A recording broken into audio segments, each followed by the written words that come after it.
di sini jangan lupa like, terus subscribe dan bunyikan loncengnya.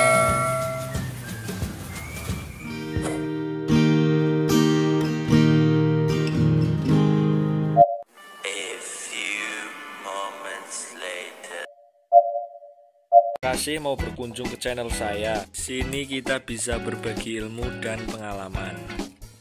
Selamat menyaksikan. Oke, selamat datang di channel saya. Di sini saya akan memberikan sedikit penjelasan dan alasan dalam pembuatan kolam beton biovlog. Nah, ini kolamnya sedang dibangun ya. Sekarang kita akan coba turun. Nah, dan melihat apa yang sedang dibangun di sini. Nah, di sini saya sengaja mengecor bagian samping atau dinding kolam. Supaya apa? Tentunya supaya kuat dan tahan lama. Meskipun harus merogoh kantong lagi untuk memberi material yang dibutuhkan. Nah, di sini banyak sekali teman-teman saya yaitu yang bertanya, kenapa sih harus kolam beton, tidak tanah saja yang tentunya lebih murah ketimbang. Nah, kembali lagi ke kebutuhan kita masing-masing. Saya memilih kolam beton karena kolam beton lebih awet dibanding kolam tanah. Karena kolam ini akan menjadi modal tetap untuk saya. Apa itu modal tetap? Nah, modal tetap yaitu modal yang dapat digunakan lebih dari satu kali masa produksi atau dapat digunakan secara berulang-ulang. Ini saluran air untuk pembuangan dan pengurasan air kolam ya. Airnya akan dialirkan ke sini, dimasukkan ke pralon ini, dan dari pralon itu akan dialirkan ke sini sebentar. Nah, sini. Nah, tentunya sudah diperhitungkan dengan matang ya, supaya tidak mengganggu masyarakat. Nah, rencana tidak mengganggu masyarakat dan tetangga.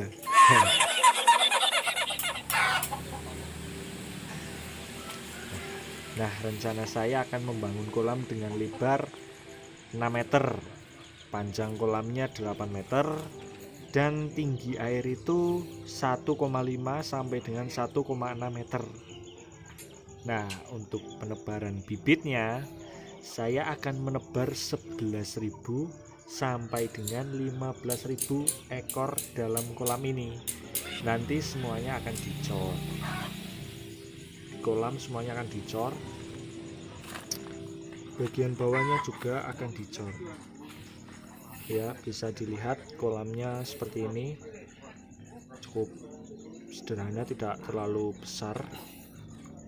Nah, nanti bagian bawah akan dicor. Ini semua akan dicor semua untuk meminimalisir kelongsoran juga, karena posisi kolamnya dekat dengan tebing ya, bisa dilihat.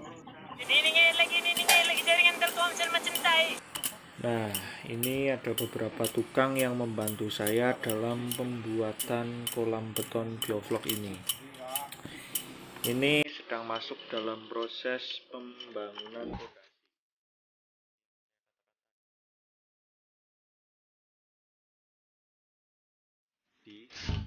Jika ingin membuat kolam beton, ya rahasianya pondasinya harus kuat dan dibikin semaksimal mungkin. Supaya apa? Tentunya supaya tidak menambah biaya lagi. Misalnya jika terjadi kerusakan kecil seperti bocor. Tentunya kalau bocor itu tidak cepat diperbaiki akan mengganggu. Lama-kelamaan bagian yang bocor juga akan bertambah besar, karena bagian tersebut akan terkikis air. Nah,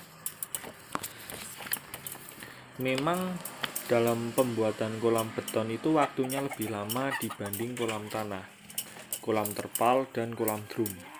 Karena kolam beton menurut saya masa produksinya atau masa penggunaannya itu lebih lama dibanding kolam tanah, kolam terpal, dan kolam drum. Nah, kali ini kolam ini tuh dapat bertahan hingga 5-10 tahun. Dengan kolam beton kita juga mampu mengontrol perubahan suhu, sehingga ikan tidak mudah stres dan terserang penyakit. Nah, pengaturan dan perawatan air kolam juga lebih terjaga, tetapi bukan berarti kolam beton itu tidak memiliki kekurangan sama sekali. Nah, akan saya uraikan apa saja kekurangan kolam beton itu, oke?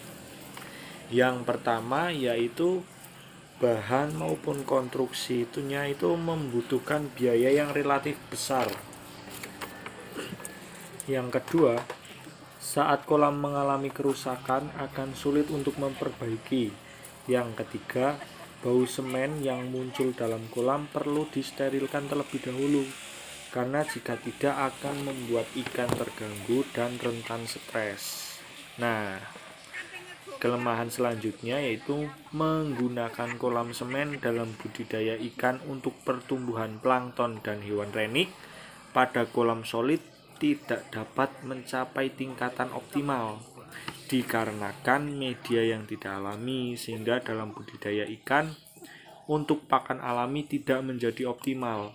Nah, jika yang saya sampaikan dalam kekurangan kolam beton masih kurang, nah, dari teman-teman juga bisa menambahkan di komentar ya, sehingga kita itu bisa berbagi ilmu dan pengalaman.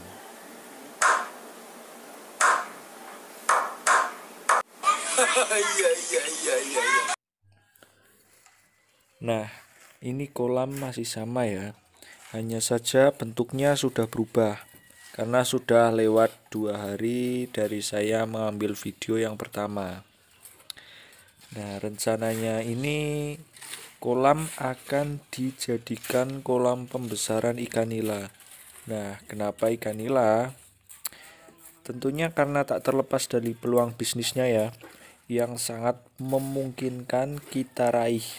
Nah, ikan nila juga merupakan salah satu jenis ikan yang perkembangannya cepat.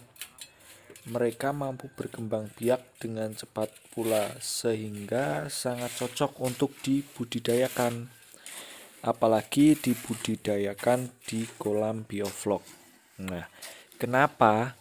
Karena teknologi bioflok itu bisa menghemat biaya operasional dari efisiensi pakan dan lebih hemat penggunaan air, sehingga lebih ramah lingkungan dan sesuai prinsip berkelanjutan.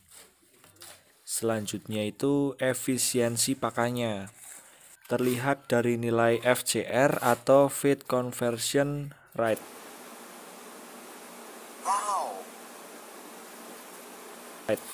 Ya, yang rendah yaitu 1,05 dibanding budidaya konvensional dengan nilai 1,5. Artinya jika menghasilkan ikan nila 1 kg hanya diperlukan 1,05 kg pakan saja. Nah, selain itu ikan nila juga mampu mencerna vlog yang tersusun atas berbagai mikroorganisme, yaitu bakteri, alga, zooplankton, fitoplankton, dan bahan organik sebagai bagian sumber pakannya. Nah, itu sangat menguntungkan dalam budidaya kolam bioflok. Nah, itu merupakan salah satu kenapa saya memilih kolam bioflok ini untuk dijadikan kolam pembesaran ikan nila.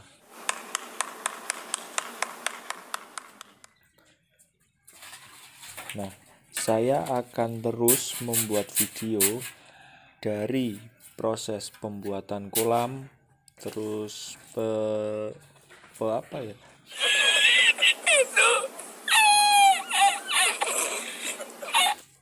penyeterilan air kolam, terus penebaran bibit, dan saat panen ikan pertama. Jadi tetap pantau terus channel saya. Di sini kita bisa belajar bersama-sama. Nah, dan untuk hasil akhirnya atau endingnya itu kalian bisa menilai sendiri. Apakah kolam tersebut akan berhasil atau malah sebaliknya.